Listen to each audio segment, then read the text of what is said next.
Are you struggling to find a good storage spot for your circular saw? A French cleat holder could be the perfect solution. I'll show you how to build this easy, space-saving storage rack to keep your saw off your workbench and within easy reach. Hey there, I'm Scott. Thank you for stopping by. I'm the owner of sawsonskates.com, where I share easy woodworking plans and space-saving workshop solutions. Alright, so for this circular saw holder, I need 3 sides, one for the left, one for the right, and one in the middle. I started by ripping a piece of plywood to width on my table saw, which let me cut 2 sides from one piece. Looking back, I should have ripped it narrower, which would have saved some material. For the angled cut, I grabbed my circular saw and my DIY crosscut jig. This jig makes straight, accurate cuts. Problem was, there wasn't enough space to clamp it down. So, I got creative, double-sided tape to the rescue. I stuck the jig right onto the board, lined it up with my pencil mark in the corner, then pressed it down firmly. From there, I made my cut and repeated the process for the other 2 sides. Next up, pocket holes.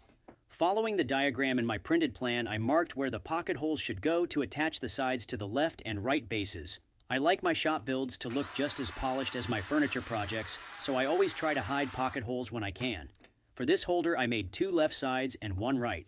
This way, the pocket holes stay hidden on the inside. I drilled 1 pocket hole at each mark using my pocket hole jig. And that's it. Almost ready for assembly.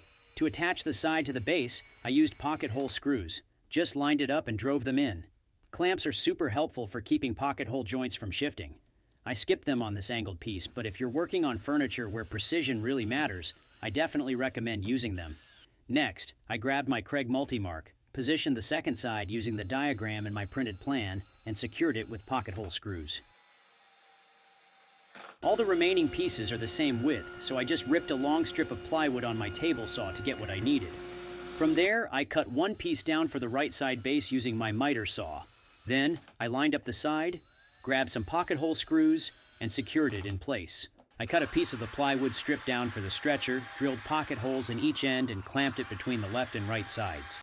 A few pocket hole screws later, it was secured in place. The whole thing isn't fully supported yet, so it might feel a little wobbly at this stage. I grabbed my miter saw and cut a piece of the leftover plywood strip for the saw support. Following the diagram, I marked where the countersink holes needed to go. If you don't want to use screws, you can always attach the saw support with glue and brad nails instead. To make drilling easier, I used an awl to create a starting point for the bit. If you've never used an awl before, it's a handy tool for this kind of thing. Then, I clamped the saw support in place and drilled the countersink holes. Once that was done, I secured it with wood screws.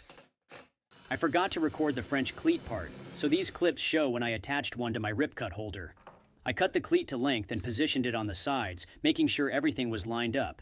I marked where I wanted the countersink holes, drilled them, and screwed the cleat in place. This French cleat circular saw holder is a quick and easy DIY project that declutters and organizes your workspace. To get your copy of the circular saw holder plan, or any of the plans I mentioned in this video, please visit my site sawsonskates.com using the links in the description box below.